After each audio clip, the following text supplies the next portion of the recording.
Beauty standards in ancient Rome, a natural exploration.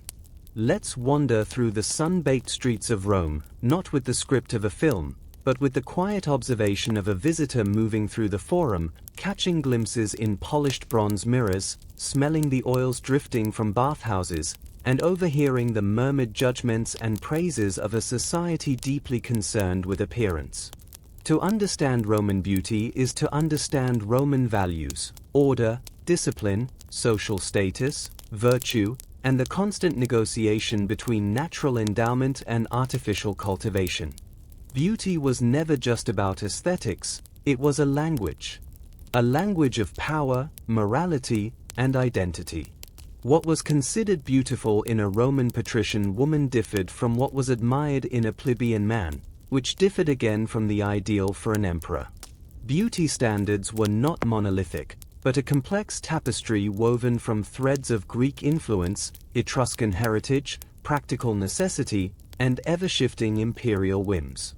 The foundation, Greco-Roman ideals and cultus. The Roman aesthetic framework rested upon a Greek skeleton.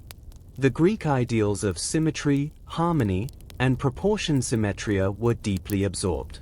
A beautiful face was often described as having a balanced oval shape, a straight nose, the Greek nose, a small mouth, and wide-set, luminous eyes. The poet Ovid, in his playful and subversive Ars Amatoria, The Art of Love, advises women to learn what suits their figure, for grace comes from fit. But the Romans added a crucial, distinctly Roman concept, cultus.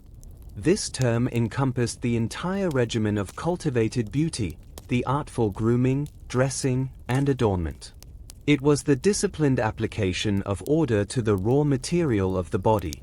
Cultus separated the civilized Roman from the barbarian, the refined matron from the unkempt slave. Neglecting cultus was seen as a moral failing, a sign of laziness or low character. Yet, there was a fine line. Excessive cultus, too obvious and lavish, could be condemned as decadent, effeminate in men, or meretricious in women. The female ideal, from materfamilias to imperial icon. The ideal Roman woman of the early republic, the materfamilias, prized a beauty rooted in modesty, fertility, and domestic virtue. Pale, almost translucent skin was paramount. It signaled a life of leisure spent indoors, shielded from the sun's vulgar touch, which was associated with outdoor labor of slaves and peasants. This pallor was achieved with cosmetics, often dangerous ones. The most common whitener was cerussa, white lead paste. Applied daily, it caused poisoning, hair loss, and skin deterioration, a vicious cycle requiring more application. Alternatives included chalk and powdered lead. Cheeks and lips were touched with red. The favored ruse was fucus, a red ochre or, more expensively, crushed rose petals or the sediment from red wine. For blush, a touch of purpurissum, a purple-red dye, might be used. Eyes were dramatically defined. Coal stibium, imported in sticks from the east, was ground and applied to darken lashes and outline the eyes, believed to also strengthen eyesight. Eyeshadow came from saffron or ash. The hairstyle was a woman's most dynamic canvas of social expression. In the early republic, simple, center-parted styles tied in a modest bun nodus at the nape were the norm. During the imperial period, especially under the Flavian dynasty, hairstyles became astonishingly complex architectural feats. Using frames, curls calamistrum created with hollow iron rods, hairpieces, and the expert labor of ornatrix's hairstylist slaves, women built towers of curls, braids, and plaits. These styles, visible on portraits of Empress Faustina the Younger or the women in the Fonseca bust, were a public display of wealth, status, and the availability of idle time. Hair color? The ideal was a light brown or blondish hue, sometimes lightened with mixtures of saffron or, for the daring, Germanic slave wigs. The body ideal was not waif-like. A woman was expected to have a full, robust figure with wide hips, suggesting fertility. A small bust was often preferred, sometimes flattened by tight breastband strophium. The overall impression was one of stately, voluptuous solidity. Perfume unguentum was lavishly used, made from imported ingredients like myrrh, frankincense, and rose oil. The smell of a wealthy Roman preceded and lingered after them, a cloud of luxury. The male ideal, the citizen soldier's physique. Male beauty was intrinsically linked to ideals of civic virtue, military prowess, and intellectual authority. The ideal was the vir, the mature, vigorous man. The most admired male body was that of the athlete or soldier, broad-shouldered, strong-legged, with a powerful neck and a well-developed chest. Statues of emperors like Augustus or Trajan, even in their middle age, depict this athletic, commanding physique. A trim waist was important, contrasting with the broad chest pectus amplis. This was the body of a man who could command a legion or debate in the Senate. Facial features were strong, a determined jaw, a prominent, straight nose, the Roman nose, a firm mouth, and a high forehead, a sign of intelligence. Beards were cyclical. In the early Republic, clean-shaven faces were the mark of civilized Romans, distinguishing them from the bearded barbarians. Shaving was a ritual, often performed by a household Tunza barber. Then, in the 2nd century AD, Emperor Hadrian, possibly to hide scars, popularized a full, curly beard. This sparked a trend, linking beards to Greek philosophical gravitas. Beards came and went with imperial fashion. Hair for men was typically short, practical, and neatly cropped, in the Titus style. Baldness was ridiculed. The Emperor Domitian was famously sensitive about his, and numerous cures existed, from ointments of ground-up horse teeth to the application of goat dung. Gray hair was respected as a sign of wisdom and dignity, though some did dye it. Male cultus was a careful performance. Excessive grooming, plucked body hair, elaborate perfumes, flamboyant dress, risked the damning label of mollis soft or senidus, an effeminate man. A Roman man was to smell of the outdoors, the Campus Martius where he exercised, or the olive oil he scraped off in the bath strigil, not of foreign perfumes. Simplicity and functionality in dress. The plain, white toga virilis for citizens were badges of honor. The artifice and its ingredients, the Roman cosmetic case. The Roman beauty regimen was a sophisticated, if perilous, alchemy. Let's open that Pixis cosmetic box. For the skin. Times Sarasa white lead, the foundation. Deadly, but prized for its opaque, pure white finish. Times Melinum white chalk, a safer, but less prized, alternative from the Isle of Melos. Times Pardalium antimony, used for rouge and lip color. Times face masks, recipes abounded. Ovid mentions a mask of barley meal, egg, and ground antler. Others used bread soaked in milk, or crushed strawberries to remove blemishes. The ex-wife of Emperor Claudius, Messalina, was said to use a nightly paste of crushed snails to preserve her skin. For the eyes. Times Stibium coal antimony sulfide, the black eyeliner stored in ornate glass or bone tubes. Times Fucus eyeshadow, greens from malachite, blues from azurite, applied with a slender rod. For the hair and body. Times hair removal, both sexes deplored body hair. Tweezers Volzella were ubiquitous. Depilatory creams Silothrum, made from disgusting ingredients like bat blood, vinegar, or resin, were also used. Times hair care, oils and pomades kept styles in place. Dyes ranged from the dark Niger lead sulfide and quicklime to lighteners of saffron and vinegar. Bad dyes could lead to hair loss, leading to a booming wig gallerus, capillamentum trade, sourced from captured Germanic and Celtic hair. Times perfumes, perfumeries unguentarii were major businesses. Scents were oil-based, heavy and persistent. The most extravagant was nardinum, made from spikenard. The social and moral theatre. Beauty was public theatre. The morning toilette of a wealthy woman was a social event, attended by her slaves and sometimes even clients. The public bath was a stage for displaying the maintained body.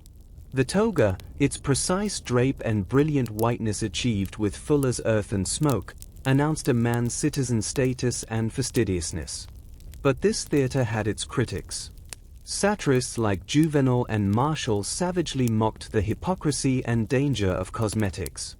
They wrote of women whose makeup cracked, revealing their aged skin beneath, of the dripping faces at the theater, of husbands who kissed a wife only to be poisoned by her lead-white paste.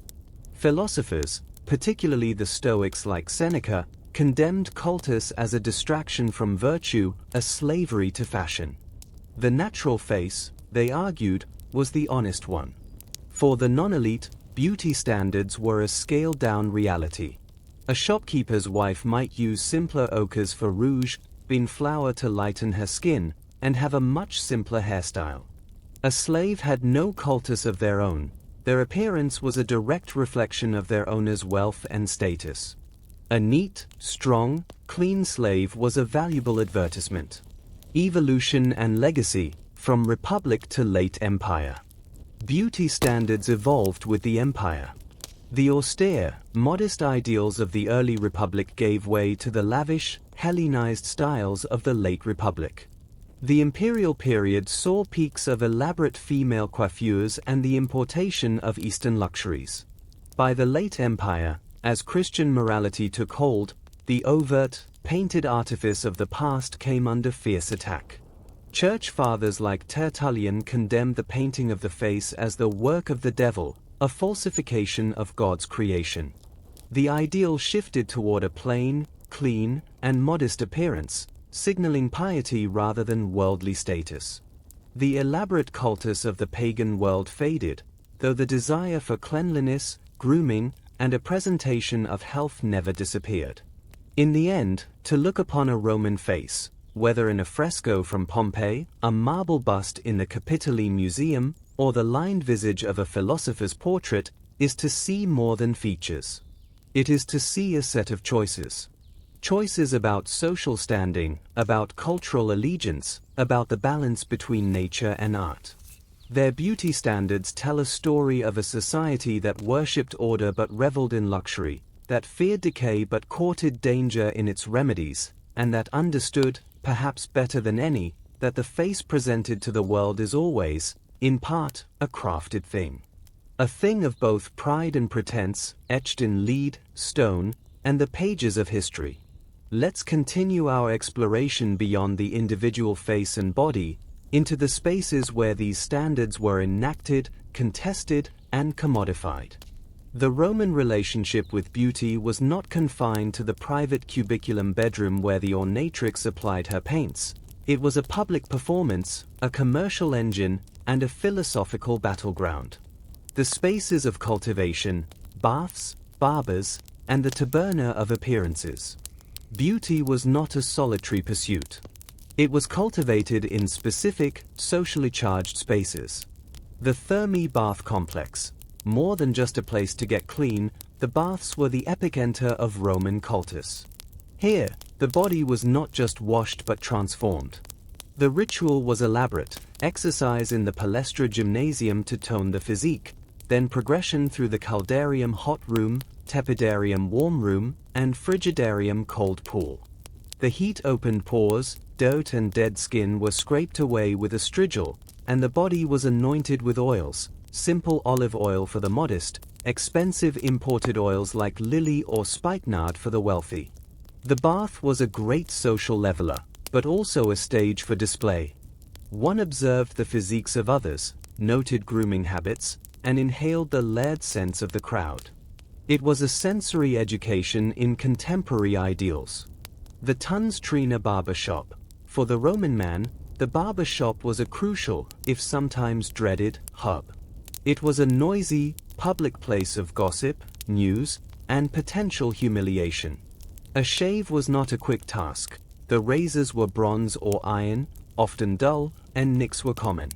A skilled tonser was valued. The experience was so integral that the Latin verb tondio meant both to shear and to cheat, a telling linguistic link. Here, a man submitted his face to another's hand, performing his commitment to a clean-shaven civic ideal or later, to a neatly trimmed beard. A botched shave could make him a laughingstock, a perfect one affirmed his place in the ordered male world. The unguentaria and cosmeti, perfume shops and cosmetic dealers were often run by Greeks or Easterners, associated with the exotic arts of luxury. These tabernae would have been small, dark, and powerfully fragrant, lined with delicate glass unguentaria perfume vials and alabaster pots of creams and pigments. Purchasing here was an act of acquiring not just a product, but a piece of sophistication, a connection to the luxurious East, Egypt, Arabia, India. The body as a canvas, tattoos, adornment, and the mark of the other. While Roman citizens cultivated a smooth, controlled surface, they viewed permanent marks on the body very differently. Tattoo stigmata. For the Romans, tattooing was largely a mark of infamy, punishment, or otherness. Criminals, runaway slaves, and prisoners of war were tattooed on the face or forehead with symbols of their crime or owner's name. Roman soldiers, surprisingly, were not tattooed in the Republic or early Empire. It was only later, serving on the frontiers, that some adopted the practice from the barbarian tribes they fought like the Britons, whose woad patterns fascinated and horrified Roman observers. For the average citizen, a tattoo was a sign of degradation, the absolute antithesis of civilized cultus. Jewelry and adornment. Here, beauty spoke of wealth and status. For women, rings, bracelets, necklaces, and earrings were common. The materials told the story. A senator's wife might wear heavy gold with engraved gems, carnelian, sardonyx, emeralds from Cleopatra's Egypt, while a freedwoman might wear silver or bronze. The fibula brooch was both functional and beautiful. For men, jewelry was restrained. A signet ring annulus used for sealing documents was the primary, necessary adornment. Wearing multiple rings was considered effeminate and vulgar, a sign of the nouveau riche. The one exception was the triumphator, who in his moment of glory might wear a gold crown and be adorned like Jupiter himself, a temporary, sanctioned transgression. The spectrums of age, gender, and status. The beauty ideal was not static across a lifetime or between social strata. The maiden, the matron, the elder, a young maiden Virgo was praised for natural, blooming beauty requiring minimal artifice. The ideal was a rosy cheek, a demure glance. The matron matrona in her prime was the height of cultivated beauty. Her complex hairstyle, pale skin, and elegant stola signaled her husband's status and her own reproductive capability and managerial skill. The older woman faced a difficult paradox. Gray hair and wrinkles could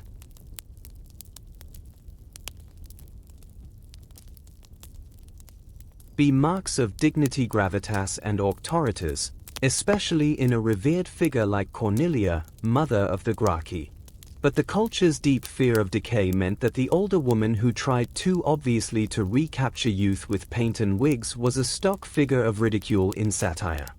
The poet Ovid bluntly advised older women to stay in shadowy light. The beautiful man, athlete, orator, emperor. Male beauty had its own timeline. The adolescent youth pure could be praised for a soft, androgynous beauty, celebrated in poetry. The mature man was expected to outgrow this, hardening into the athletic, authoritative form. The elder statesman's beauty was in his bearing, his voice, his composed and weathered face. Different public roles demanded different beauties.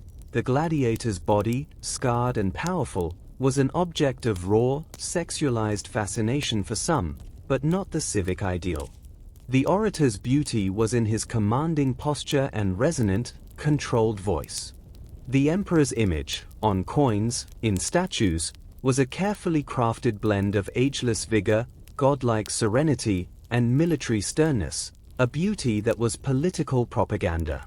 The enslaved and the exotic. The beauty of enslaved people was not their own, it was an asset. A beautiful young slave, male or female, commanded a higher price. They were often groomed meticulously to reflect their owner's taste and wealth. Their exotic origins, a red-haired Celt, a dark-skinned Nubian, a blonde German, could be part of their allure, a living trophy. Yet, their beauty was a marker of their subjugation. Conversely, foreigners at the imperial court, like Cleopatra, could wield their distinct beauty and its stylization as a potent form of political and personal power, both alluring and threatening to the Roman order. The countercurrents: philosophy, satire, and the natural backlash. The relentless pursuit of cultus did not go unchallenged. A powerful intellectual and literary countercurrent championed the natural over the fictum, the artificial. The philosophical critique: Stoics and Cynics argued that true beauty resided in the soul, in virtue and self-discipline. Seneca railed against the hours wasted on plucking hairs and applying unguents. He saw the body as a temporary vessel; to overly adorn it was a sign of a disordered mind. The Cynics took this further, embracing public shabbiness, dirty cloaks, unkempt beards, as a badge of philosophical integrity, a rejection of societal vanity. The satirical assault: Roman satire was merciless on the beauty industry. Juvenal, in his Sixth Satire, paints a grotesque picture of the cosmetic ritual: the wife's face layered with a crust of bread and poppy seed paste, smelling like a medicinal wrap. He describes the horror of a husband seeing his wife remove her makeup at night, her eyes dripping with tears of antimony, her skin like a worn-out monkey's. Martial's epigrams skewer the aging dandy with his dyed hair that runs in the rain, revealing his bald pate, or the woman whose makeup stains her lover's tunic. This satire served as a social pressure valve, mocking the extremes while implicitly upholding a moderate, honest ideal. The medical viewpoint: physicians like Galen had a pragmatic, yet moralistic, view. They acknowledged treatments for beauty, ointments for clear skin, washes for hair loss, but often framed them within a regimen of health sanitars. Overindulgence in cosmetics, they warned, clogged pores and upset the body's humoral balance.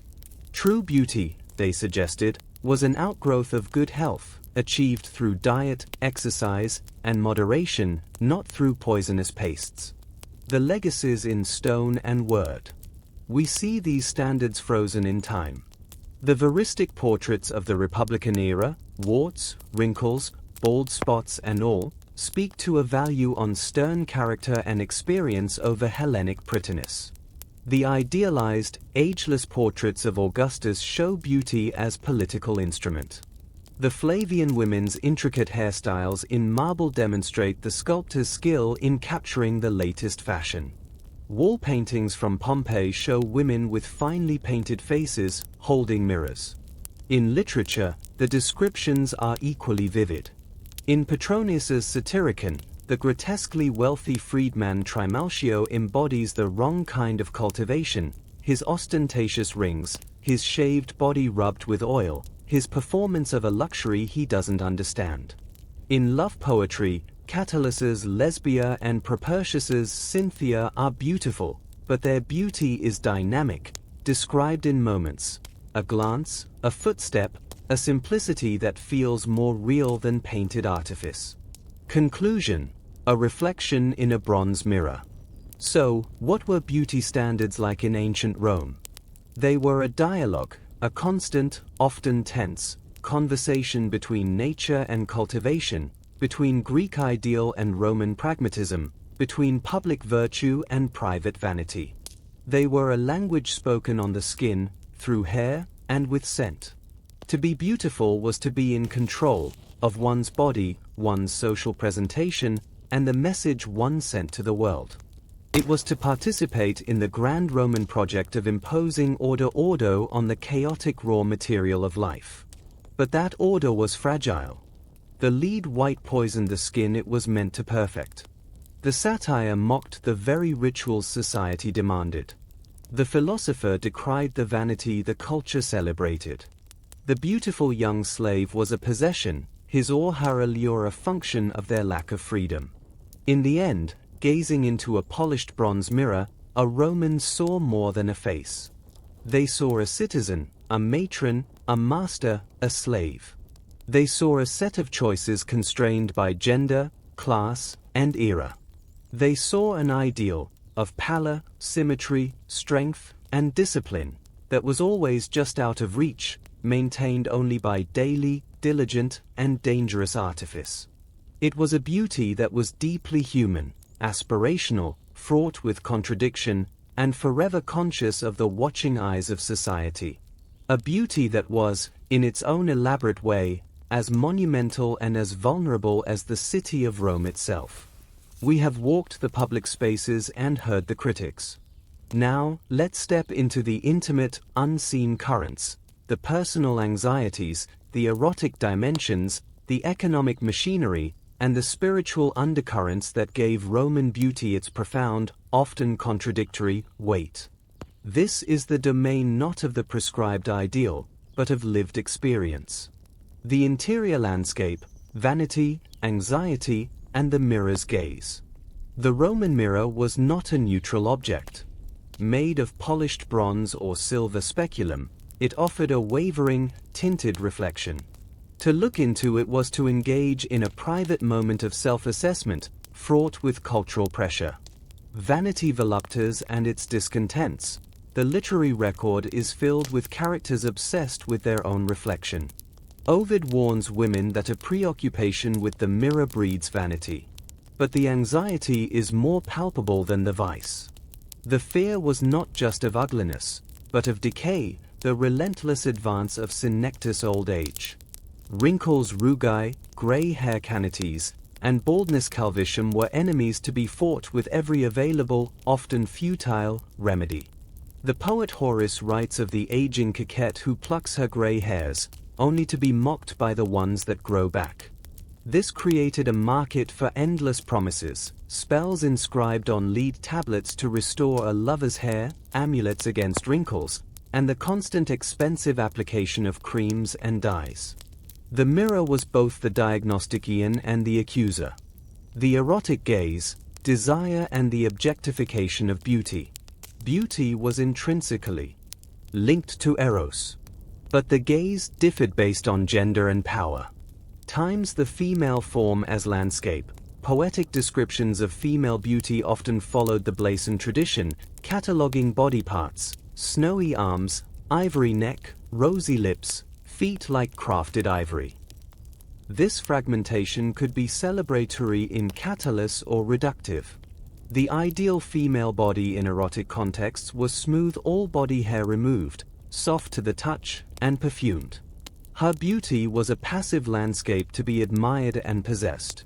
Times the male form as active virtue, male beauty in an erotic context, particularly in the widespread practice of pederast, the socially accepted relationship between an adult man, the erastes, and a youth, the eromenos, was linked to kallikagathia, the Greek ideal of being beautiful and good. The youth's beauty was in his bloom, his athletic promise, his smooth skin and modest demeanor. It was a transient beauty, destined to evolve into the mature verse form. In Roman homoerotic poetry, like that of Catullus to Juventus, the admiration is intense but often framed within this power dynamic. The beauty of the adult male citizen, however, was eroticized differently, as a symbol of potency and action, admired in the baths or the arena. The economics of appearances, the beauty industry. Behind every application of Sarasa was a vast, often exploitative, economic network. Times the supply chain of vanity, the quest for beauty fueled long-distance trade. Lead for white paint came from mines in Spain and Britain. Red ochre rubrica was mined in Cappadocia. Perfume ingredients, myrrh and frankincense, traveled via camel caravan from Arabia Felix. Indian nard, Baltic amber for scent, and German hair for wigs all moved along Roman trade routes.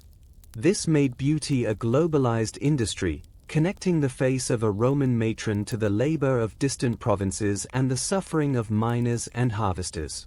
Times the labor of beauty, The beauty regimen of an elite household was performed by enslaved specialists. The ornatrix hairdresser and cosmetician was a highly skilled, valuable slave. Her hands created the intricate styles, her knowledge mixed the pigments. The unctrix anointer applied oils and perfumes. The pedicquus foot follower might carry the lady's mirror and cosmetics box. Their own appearance was a reflection of their mistress's status. This created a paradox. The most intimate acts of personal adornment were performed by individuals who were legally property, their skill enhancing the value and social capital of their owners. Times beauty as capital. For those outside the elite, beauty could be a form of currency. A handsome, well-kept slave commanded a higher price at auction.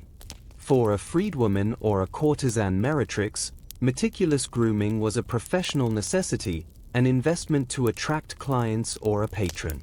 For the nouveau riche freedman, like Trimalchio, lavish and often gaudy grooming was an attempt to buy the visual markers of a status he was born without, often resulting in ridicule from the old aristocracy.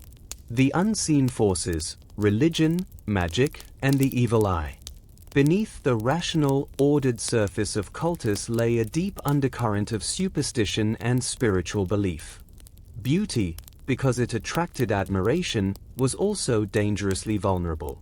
Times the evil eye fascinatio, excessive beauty, especially in children, was believed to attract the malignant gaze of the invidia envy of others or evil spirits, which could cause sickness or misfortune. To counteract this, apotropaic protective measures were taken. Beautiful children might be deliberately smudged with dirt or given the bulla amulet to wear. Men might wear a fascinous phallic amulet on a necklace. The very cosmetics had a dual purpose. Kohl around the eyes was not just for enhancement, it was believed to ward off eye infections and the evil eye. Times beauty magic beneficia, the line between cosmetic and magic was thin. Love potions, popular amatoria, and aphrodisiacs were sought to enhance one's allure or bind a lover.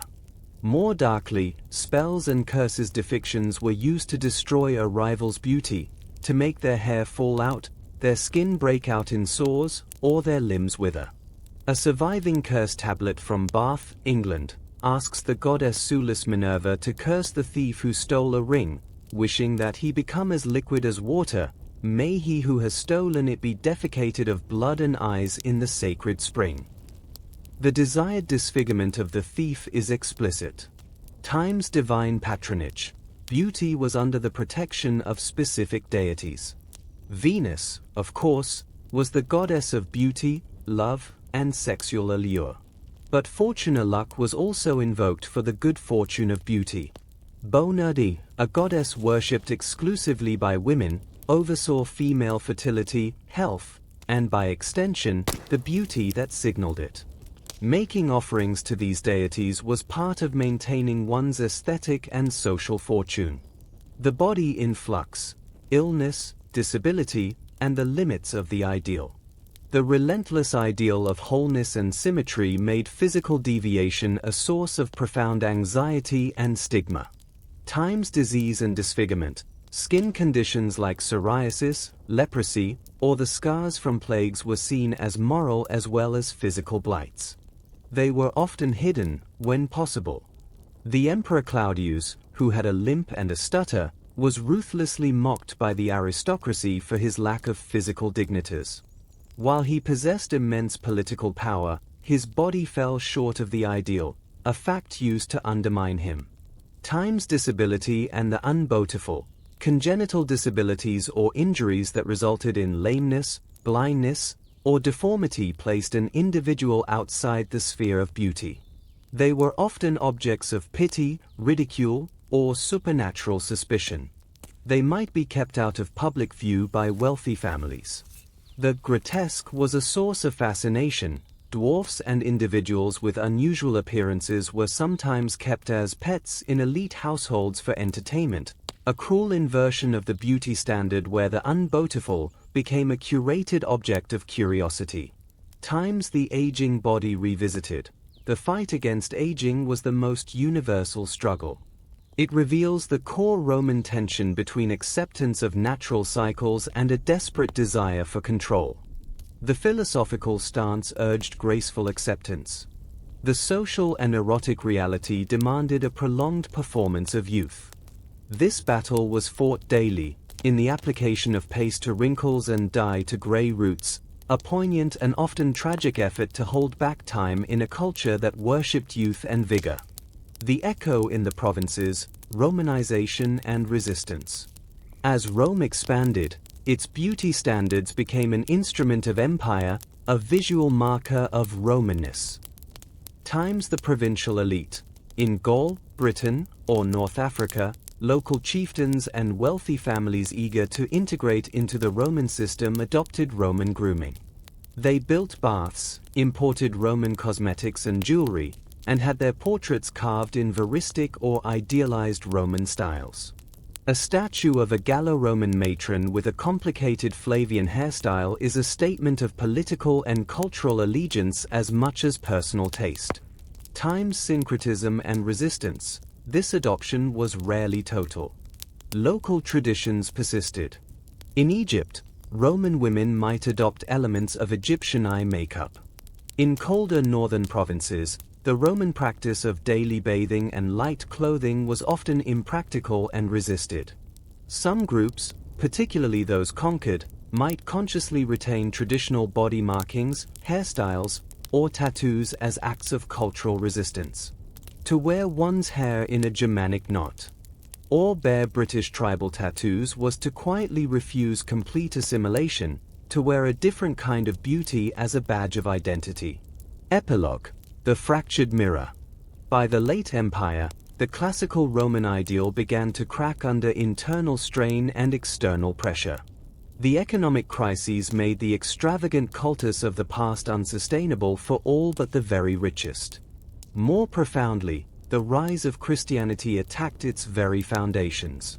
Theologians like Saint Jerome and Saint Augustine condemned bodily adornment as the paint of the devil, a distraction from the soul and a sin of pride. They championed an ascetic ideal, plain, clean, unadorned bodies, with hair covered for women, as a sign of modesty and piety. The elaborate hairstyles, the lead paint, the perfumes, all became associated with pagan decadence. The beauty of the soul, invisible and eternal, was to supersede the beauty of the body, visible and rotting. Yet, the human desire for adornment never vanished. It transformed. The cultus of the body became the cultus of the spirit, but still required its own disciplines and rituals. The precious gems that once adorned a matron's neck now adorned a saint's reliquary. The careful arrangement of hair was replaced by the careful draping of a pious veil. To look back at Roman beauty standards, then, is to see a civilization staring intently into its own reflection. We see its love of order and its terror of chaos. Its worship of surface and its deep, philosophical suspicion of it. Its incredible sophistication and its shocking brutality. The white lead, the intricate braids, the scraped skin, the protective amulets, they were all part of a vast, complex attempt to answer the most human of questions: how do I present myself to the world? And in that presentation, can I find not just acceptance, but power, love, identity, and a fleeting victory over time itself? The bronze mirror may have shown a wavering image, but in its dim reflection, we see the anxieties and aspirations of a world that, for all its togas and temples, feels strangely, intimately familiar. Let us now move from the general to the specific, from the societal ideal to the granular, tactile reality. This final exploration is not about sweeping trends, but about the textures, the unspoken rules, and the intimate, often unrecorded, moments that defined the Roman experience of beauty. We will sift through the sensory details and the margins of the historical record to find a more complete picture. The sensory archive. The smell, feel, and sound of beauty. Roman beauty was not a silent, static portrait. It was a lived, sensory experience. The olfactory landscape. To walk behind a Roman aristocrat was to be enveloped in a cloud of scent. But this was not a single, delicate note. It was a layered olfactory statement. First, the base note, the smell of the body scrubbed with strigil-scraped olive oil in the baths, earthy, organic. Over this, the middle notes, the pungent, sometimes metallic smell of Sarasa lead white and the vinegary tang of hair dyes. Finally, the top notes, the heavy, clinging scent of perfumed oils, rose from Pompeii, lily from Campania, the precious, musky spikenard from the Himalayas. This scent trail announced status, wealth, and cultivation from paces away. Conversely, the poor, using cheaper oils like rancid fish-based garum for medical purposes or simple animal fats, or the overwhelming smell of fuller's urine used in laundering, occupied a very different olfactory stratum. Beauty had a hierarchy of smell. The tactile experience, beauty was judged by touch as much as sight. The ideal female skin was not just pale, but smooth as marble levis. This required depilation and constant moisturizing with oils and unguents. The touch of a well-maintained body was a sign of luxury and care. In contrast, calloused hands from labor or rough, sun-weathered skin marked the lower classes. The texture of hair was equally important. The elaborate female hairstyles of the imperial era were stiff with beeswax-based pomade, more like architectural sculptures than soft locks. To touch them would be to feel a crafted object, not human hair. The male ideal of a close-cropped, neat head was crisp to the touch. The sound of cultivation, the beauty ritual had its own soundscape. The scrape of the strigil across oiled skin in the echoing baths. The sizzle of the hot curling iron calamistrum near the ear. The clatter of ivory and bone hairpins aciculae on a marble table. The murmured instructions from a matron to her ornatrix. The gossip and debate in the crowded, noisy tunstrina. The chime of gold bracelets are milli with each movement. Beauty was an audible process. The grammar of gesture and demeanor. Beauty was not merely a physical state, it was a performance enacted through controlled movement and expression. This was the cultus of the body in motion. The female gait and gesture, the ideal Roman matron moved with restrained grace decorum.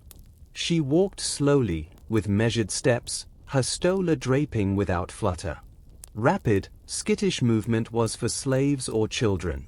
Her gestures were small and contained, to gesticulate broadly was masculine and vulgar. When seated, she maintained a composed posture. Her laughter, according to the moralists, should be gentle, not a raucous cackle. Her gaze was to be modest, often downcast in public, only meeting the eyes of her husband or family directly. This controlled physicality was a visible manifestation of her moral discipline pudicitia. The male-bearing gravitas. For the Roman man, beauty was inseparable from bearing. Gravitas, weightiness, dignity, was worn in the body. It was a slow, deliberate walk, a steady gaze, a voice that was measured and resonant rather than high or shrill. The orator's training included not just speech, but the study of gesture, when to extend an arm, how to hold the toga's fold for dramatic effect. The military commander's beauty was in his erect, unmoving posture on the reviewing stand. Even reclining at a banquet, a man of status was expected to do so with a relaxed authority. Any fidgeting, slouching, or nervous movement betrayed a lack of self-control and, by extension, a flawed character. The subversive and the taboo, transgressive beauties. Where there is a rigid standard, there is always transgression. Roman history and literature are dotted with figures who embodied beauty in ways that challenged or alarmed the mainstream. The Cnidus and the effeminate man. The Cnidus was a stock figure of anxiety and ridicule. He was not necessarily defined by sexual preference, but by his perceived rejection of masculine norms. His transgression was sartorial and grooming-based. His body was too hairless and smooth, his hair too curled and perfumed, his clothing too bright or flimsy. He might prefer the soft, sleeved tunica to the stern toga, his movements too languid or graceful. He represented the fear of Eastern luxury and passive softness corrupting Roman martial vigor. Emperors like Nero and Elagabalus were later vilified for precisely this kind of transgressive self-presentation, wearing makeup, dressing in silks, and performing on stage, acts seen as aesthetic and moral catastrophes. The meretrix and the art of allure. The courtesan meretrix existed in a parallel beauty economy.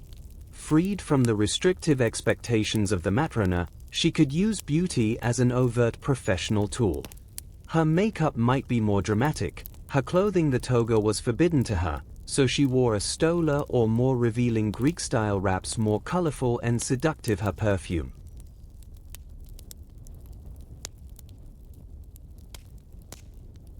More potent.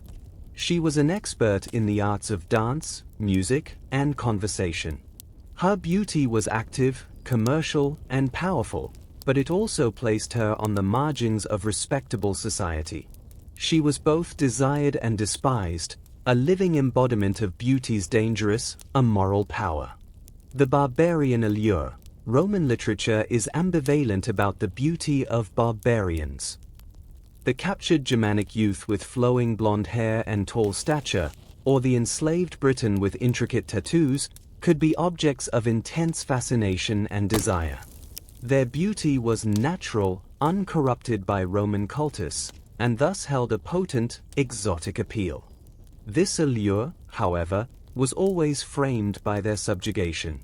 Their beauty was a testament to Rome's power to possess and display the world's wonders. The material culture, the tools of the trade. We can reconstruct the daily ritual through archaeology. The contents of a woman's mundus mulibris toilette case tell an intimate story. Times the mirror speculum, often a simple polished bronze disc with a handle, sometimes with intricate embossing on the back. A prized possession. Times cosmetic boxes pyxides, made of turned wood, ivory, or blown glass, containing pigments. Times unguentaria, small, delicate glass or ceramic bottles for oils and perfumes, often found in graves. Times applicators, bronze or bone spoons for scooping unguents, slender rod spatulae for applying eye makeup.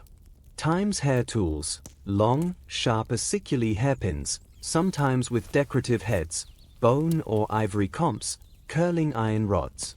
Times razors navaculae and tweezers volselli, for the relentless pursuit of smooth skin. These were personal, cherished objects. A set of ivory hairpins was not just functional, it was a marker of identity and care. The ephemeral and the unrecorded. Our vision is skewed toward the elite who left records and portraits. We must consciously imagine the beauty standards of the invisible majority. Times the plebeian woman. She might admire the matron's hairstyle but lack the time or slaves to recreate it. Her skin would bear the traces of sun from market days. Her cosmetics were kitchen staples: beetroot juice for lips, soot from the lamp for eyeliner, chalk dust to dull the shine of oil on her face. Her beauty was one of robustness and practicality. Times the legionary on the frontier. Far from the barbers of Rome, his hair and beard grew long. His beauty standard was one of functional toughness. Scars from battle were badges of honor, not flaws. His grooming was for hygiene and pest control, not urban fashion. He might adopt a local Celtic talk as a personal adornment, a hybrid of Roman and provincial taste. Times the elderly farmer. His beauty, worn away by decades of labor, resided in a different lexicon, the strength still visible in gnarled hands, the dignity of a lined face that had witnessed seasons and strife. This was a beauty rarely celebrated in poetry, but foundational to the Republic's self-mythology. Conclusion: the face in the river of time. To study Roman beauty is to watch a society negotiating its own contradictions. It was a culture that built perfectly proportioned temples and engineered aqueducts, yet smeared poison on its face in pursuit of an ideal. It praised rustic simplicity while coveting Eastern luxury. It worshipped the youthful body but venerated the aged senator. Its beauty standards were a dialogue between natura and ars, between the given and the made. The legacy of these standards did not vanish with the last Western emperor. They flowed into the medieval and Renaissance worlds. The pale skin ideal persisted for centuries. The barber's pole finds its origin in the blooded cloths of the Roman tunstrina. The very word cosmetic comes from the Greek kosmetikos, meaning skilled in adornment, a concept the Romans perfected into a social system. In the end, perhaps the most poignant artifact is not a flawless marble bust, but a Lararium painting from Pompeii, a simple household shrine showing a man and his wife. She holds a mirror. He holds a scroll. They are both groomed, composed, facing the world, and their gods, with the careful, hopeful presentation of the self. It is a humble version of the same impulse that drove emperors to commission 1,000 statues. It is the universal, human desire to craft an identity, to meet the gaze of others, and to inscribe one's own brief moment upon the skin, the hair, the very bearing of the body, before it all returns to dust. The Roman pursuit of beauty, for all its strangeness and its perils, was ultimately a profound act of belief, a belief that the surface matters, that order can be imposed upon chaos, and that in the careful arrangement of the self, one might find a semblance of dignity, power, and permanence in the relentless flow of time. We have traversed the public forums, the private chambers, and the margins of society. Now, let us gather the threads of this vast tapestry and consider their enduring pattern. This final reflection is not about adding new artifacts, but about stepping back to see the whole picture, its legacy, its psychological dimensions, and what it ultimately tells us about Rome and about ourselves. The psychological blueprint: beauty as a moral architecture. Roman beauty standards were more than fashion. They were a system of externalized morality. The body was a canvas upon which one's character, status, and virtues were expected to be visibly rendered. The beautiful soul made flesh. The concept of kalakagathia, beautiful and good, was deeply embedded. It posited a direct, causal link between outward beauty and inward virtue. A symmetrical, well-proportioned face suggested a balanced mind. A disciplined, athletic physique evidenced a disciplined will. Conversely, physical flaws could be interpreted as moral flaws. Sallust, in his history, describes the conspirator Catiline as having a pale face, bloodshot eyes, a gait now fast, now slow, a description meant to signal his unbalanced, treacherous soul. This created immense psychological pressure. To appear disordered in body was to risk being judged disordered in spirit. Shame pudor and honor dignitas. The entire regimen of cultus was driven by pudor, a sense of shame, of social awareness, of not wanting to be seen as neglectful or vulgar. For a man, to appear in public with a dirty toga or untrimmed beard was a failure of pudor, an insult to his own dignitas' honor worth. For a woman, a stray curl or visible body hair could imply a lack of pudicitia modesty, casting doubt on her moral character. Beauty maintenance was thus a constant, vigilant performance of social responsibility. The anxiety of being shamed was a more powerful motivator than the pursuit of pleasure. The imperial project, standardizing the ideal. With the shift from republic to empire, beauty standards became tools of political unification and propaganda. The image of the emperor and his family became the ultimate beauty template, disseminated to the farthest corners of the realm. The coin as a pocket mirror. Imperial portraits on coins were not just fiscal instruments, they were miniature lessons in ideal beauty.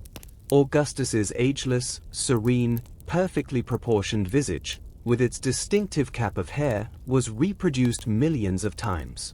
It taught citizens from Britannia to Syria what a perfect ruler, and by extension, a perfect Roman man, should look like: calm, authoritative, eternally youthful.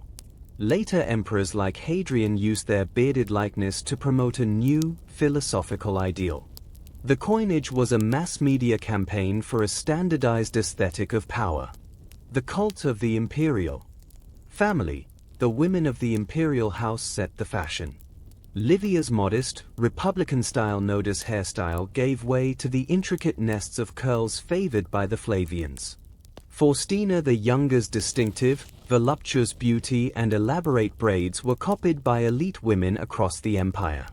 To wear the empress's hairstyle was to declare allegiance to the ruling dynasty, to participate visually in the imperial project. This created a top-down homogenization of elite appearance, a visual glue for the empire's disparate ruling classes. The limits of the ideal, the body in pain. Our exploration must acknowledge what the ideal suppressed, the body's reality of pain, illness, and involuntary difference. The relentless pursuit of the flawless surface existed in stark contrast to the medical realities of the time. The price of cultus, the toxic cosmetics had tangible, horrific effects. Lead poisoning from Sarussa caused abdominal pain, paralysis, and cognitive decline. The quest for hair removal led to infections.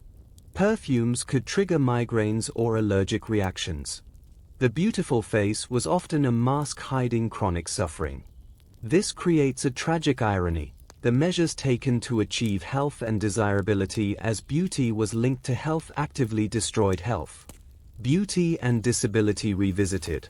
The ideal of the whole, functioning body made disability a profound social disability. There was no aesthetic category for the lame, the blind, or the disfigured. They were either objects of pity, subjects of medical curiosity, or figures of ill omen. The mythical figure of Vulcan, the lame smith god, is telling. His divine skill is celebrated, but his limp sets him apart, making him a figure of ridicule among the other, perfectly formed gods. The beautiful body was, by definition, the able body. The echo in the modern gaze. It is impossible to study Roman beauty without feeling the unsettling prickle of recognition. The structures they built are not alien, they are the foundations of our own. Times the cosmetic industrial complex, the global supply chains that brought saffron from Cilicia and nard from India are the direct ancestors of today's multinational beauty conglomerates. The exploitation of resources and labor for the sake of appearance is a continuum. Times the tyranny of the ageless ideal, the Roman terror of wrinkles and gray hair mirrors our own multi-billion-dollar anti-aging industry. The names have changed: Botox instead of snail paste, laser hair removal instead of resin depilatories, but the driving anxiety is eerily familiar. Times the performance of gender, the Roman policing of masculine and feminine grooming, where a man's use of makeup was transgressive and a woman's lack of it was neglectful, finds echoes in our own ongoing, fraught conversations about gender presentation and beauty norms. Times beauty as social capital. Then as now, a certain presentation of the body could open doors, attract partners, and signal belonging to a specific class. The nouveau riche Friedman's gaudy display is not so different from the modern influencer's curated luxury branding. The difference lies not in the impulses, but in the scale, the scientific knowledge, and the theoretical democratization of beauty tools. Yet, the core equation remains: appearance plus cultivation equals social value. Final reflection: the mask and the face. Perhaps the most useful Roman concept for understanding their beauty standards is persona. Originally meaning the theatrical mask through which an actor spoke personari, to sound through, it came to mean the social role one played, the public face. Roman beauty was the crafting of the ultimate persona. The lead white was the literal mask. The hairstyle was the crafted helmet of status. The controlled gait and gesture were the performance of the role, of matrona, of vir, of civis Romanus. Behind this persona was the private, vulnerable, aging, flawed individual. The tension between the mask and the face, the persona and the person, was the central drama of Roman life. This is why the satirists and philosophers who attacked cosmetics were so vehement. They saw the mask not as enhancement, but as deception, a lie that threatened the truth of the soul. And this is why the Christians ultimately rejected it, seeking to tear away the worldly mask to reveal the soul naked before God. In the ruins of the baths and the fragments of shattered mirrors, we find the remnants of this great human endeavor. It was an endeavor marked by extraordinary artistry and profound poison, by brilliant social engineering and deep personal anxiety. The Romans, in their relentless quest to define and achieve beauty, showed us that the desire to shape our appearance is a fundamental part of shaping our identity, our place in the community, and our fleeting stand against time. They looked into their bronze mirrors and asked the same questions we ask in the glass today. Who am I? How do I wish to be seen? And what am I willing to risk to bridge the gap between the two? Their answers, written in lead and perfume, in curls and scars, remain one of the most compelling and cautionary chapters in the long, complex story of human vanity and aspiration. Having mapped the vast social and psychological terrain, let us now descend into the specific, the peculiar, and the intimate. This final inquiry seeks those overlooked corners, the whispers of personal preference against societal dogma, the beauty of the mundane, and the poignant, silent testimony of objects that outlasted their owners. This is about the ghost in the machine of cultus. The indelible marks, beauty beyond the volitional. Not all aspects of appearance were subject to the daily discipline of cultus. Some were indelible stamps of identity, carrying their own complex weight within the aesthetic hierarchy. Scar cicatrices. For the Roman man, scars were a profoundly ambivalent mark. On the materfamilias or the young maiden, a scar was a flaw, a regrettable marring of smooth skin. But on a man, particularly a soldier or a gladiator, scars could be transformed into badges of honor. A scar earned in battle, especially on the chest or face, was pro patria, for the homeland. It testified to courage and survival, a narrative etched directly onto the body. The poet Horace writes of the veteran soldier boasting of his wounds. Yet, a scar from a shameful flight or punishment carried the opposite weight. The scar's story, not just its presence, determined its beauty. It was a text written by fate or fortune, which the individual then had to interpret and present to the world. Moles and birthmarks nevi. These natural marks were generally seen as blemishes, interruptions in the ideal of flawless, homogeneous skin. The love poet might, in a moment of idiosyncratic passion, celebrate a small mole on his lover's neck as a unique and charming feature, but this was the exception, a testament to personal obsession overriding public taste. More commonly, such marks were things to be concealed with sarasa. They were considered signs of an imperfect nature, potentially even of divine disfavor or an imbalance of the humus. The uncontrollable, odor and effluvia, despite all efforts, the body's natural functions imposed themselves. The ideal of a perfectly odorless, self-contained body was a fantasy. The wealthy masked their scent with perfume. The poor likely carried the honest smell of their labor, sweat, yeast from baking, animal dung from farming. Bad breath feta ex or was a common complaint, addressed with chewing parsley or rinsing with wine. These involuntary emissions were constant. Reminders of the animal substrate beneath the civilized persona, the ultimate limit to the project of total aesthetic control. The economics of desire, beauty in the marketplace of marriage and love. Beauty was a key variable in the most important social negotiations, marriage and patronage. The marriage market. For the elite, marriage was a political and economic alliance. A daughter's beauty was a significant asset in these negotiations, but not the primary one. Her dowry and family connections were paramount. However, beauty could be the favorable embellishment that sealed a deal between families of equal standing. Descriptions of prospective brides in letters and documents would certainly note if she was pulchra beautiful or decora comely, as it spoke to her health and the quality of her upbringing. For the non-elite, where practical partnership was key, beauty might play a more direct role in attraction, but still within the framework of robust health and a reputation for hard work. The patronage system. In the relationship between a patron-patroness and client-clients, appearance mattered. A client needed to present himself as neat, respectful, and orderly when making his morning salutatio greeting to secure favors or a daily food basket spatula. A disheveled client reflected poorly on the patron's judgment. Conversely, a patron's own magnificent appearance, his immaculate toga, his perfumed presence, his entourage of well-groomed slaves, was a performance of his power and generosity. Beauty and grooming here were currencies of social deference and dominance. The silent voices, children and the elderly.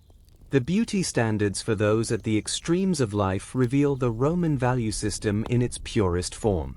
Children liberi, children, especially those of the elite, were groomed as miniature adults. Boys wore the toga praetexta with its purple border, their hair neatly trimmed. Girls wore simple versions of the matron stola and had their hair arranged in modest styles.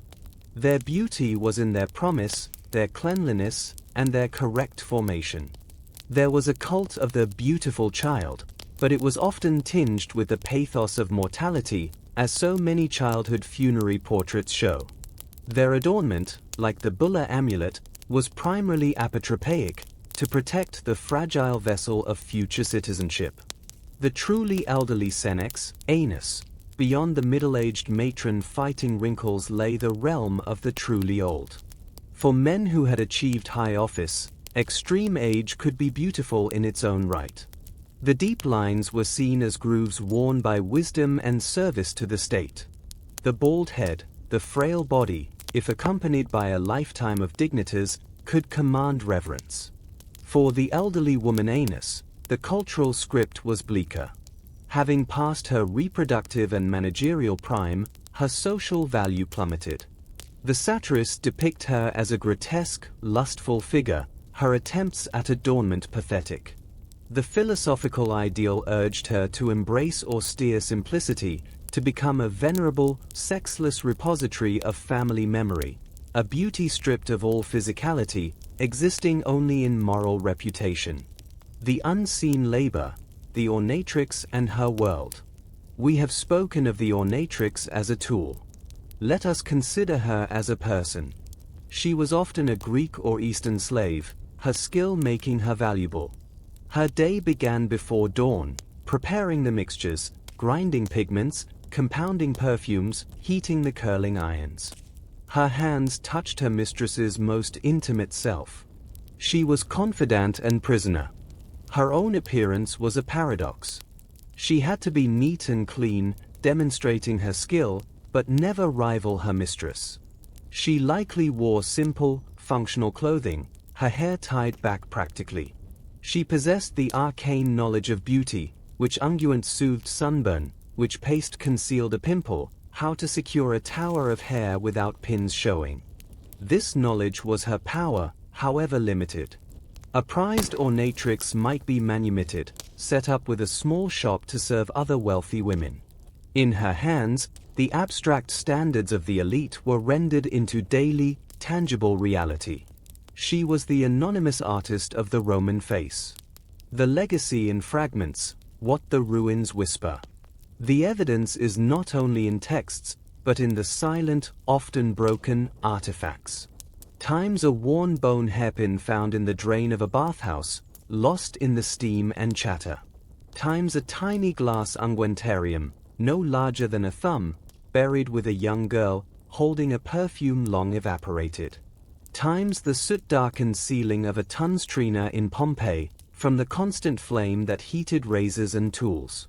Times a cursed tablet from the sacred spring at Bath, invoking a goddess to make a thief's eyes and limbs waste away, a desire to destroy beauty as punishment. Times the groove worn into a marble bench by countless strigils scraping off oil and dirt. These fragments tell a story of habit, of loss, of mundane care and profound superstition. They connect us to the physicality of the ritual in a way a poem cannot. Conclusion, the reflection that remains.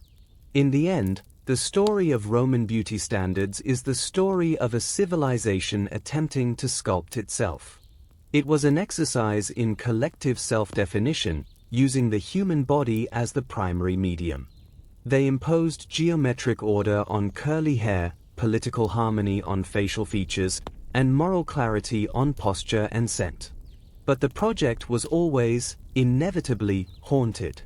Haunted by the decaying body beneath the paste, by the enslaved hands that applied it, by the barbarian alternatives it suppressed, and by the philosophical and religious voices that declared it all a magnificent distraction.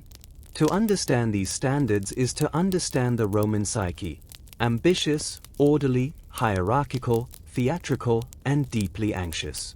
They show us a people who believed, to their core, that to build a perfect society, you must first build, or at least convincingly perform, the perfect self.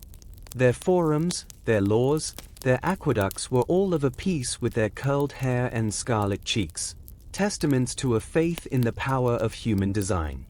When we look in the mirror today, we are, in a sense, still in dialogue with that Roman in the tunstrina or that matron before her bronze speculum. We have inherited their belief that appearance is a language, their anxiety about time's passage, and their hope that through the careful arrangement of surfaces, we might speak volumes about who we are, and who we aspire to be. Their legacy is not in the specific recipe for white lead, but in the enduring, complicated, and very human desire to face the world not as we are found, but as we wish to be seen. We have journeyed from the public gaze to the private tremor before the mirror, from the slave's skilled hands to the emperor's numismatic image. We have smelled the perfumed clouds and sensed the toxic undertow of Sarasa. Now, we must gather these disparate threads not to weave another panel of detail, but to perceive the final, complete tapestry. What, in its totality, did Roman beauty mean? The central paradox: cultivation as civilization. At its heart, Roman beauty was the individual body's microcosm of the Roman state's macrocosm. The same impulses that drove the legion to build a straight road across a mountain, the engineer to arch an aqueduct, and the magistrate to codify law, drove the citizen to pluck a stray hair, the matron to align her symmetric curls, and the tunstore to achieve a clean shave. Order versus chaos. The fundamental Roman terror was in 4 meters, formlessness, chaos. Barbarians were chaotic in dress, hair, and custom. The natural body was chaotic in its growth, secretions, and decay. Cultus was the relentless imposition of form, order. The depilated body, the coiffed hair, the pallid skin shielded from the sun's random touch, the draped toga with its precise folds, these were victories in the daily battle against entropy. A beautiful person was a walking testament to Rome's cosmological mission, to transform the raw, wild natura into a refined, governed cultus. The dialectic of authenticity. This created Rome's great aesthetic tension, the suspicion of the very artifice it demanded. Times the Republican ideal. The old Roman as imagined in later nostalgia was beautiful in his rugged, veristic authenticity, his lined face spoke of service, his simple grooming of modesty. This was beauty as moral truth. Times the imperial reality. The empire's beauty was one of glorious, global artifice. Imported perfumes, elaborate wigs, complex dyes. This was beauty as power and spectacle. The satirist's mockery of the painted woman, the philosopher's scorn for the perfumed dandy, were not attacks on beauty per se, but on beauty that revealed its own machinery. The ideal was a cultus so perfect it appeared as natura, a blush so artful it seemed spontaneous, a physique so disciplined it seemed God-given. The failing was not in the pursuit, but in the failure to conceal the labor. The body as a document. In a world without mass media or standardized identification, the body was its own living document. Its appearance provided an instantaneous, if often misleading, biography. Times the pale skin documented a life of privileged interiority. Times the military scar documented valor or disgrace. Times the complex hairstyle, documented wealth, leisure, and connection to imperial fashion. Times the calloused hands, documented labor. Times the simple toga virilis, documented citizenship. Times the bulla, documented freeborn childhood. To read a Roman body was to assess their history, status, and virtue at a glance. Beauty was the condition of that document being favorably read. The ultimate inscription, mortality. And yet, for all its obsession with controlling the body's surface, Rome was a culture intensely familiar with mortality. The beauty ritual was, in its most profound sense, a defiant dialogue with decay. Every application of wrinkle-concealing paste was a spell against time. Every darkening of lashes was an attempt to make the eyes, the windows of the soul, burn brighter against the gathering dark. The skull memento mori was the ultimate truth beneath the sarassa. This is why funerary portraits are so revealing. Some show the deceased at the peak of youthful, idealized beauty, forever frozen. Others, in the older Roman tradition, show them with unflinching, aged verism. Both are attempts to inscribe a final, permanent statement of identity upon the one canvas that was about to be utterly destroyed. The beauty of the corpse was prepared with care, coins placed on the eyes, not for the living, but for the journey to the shades.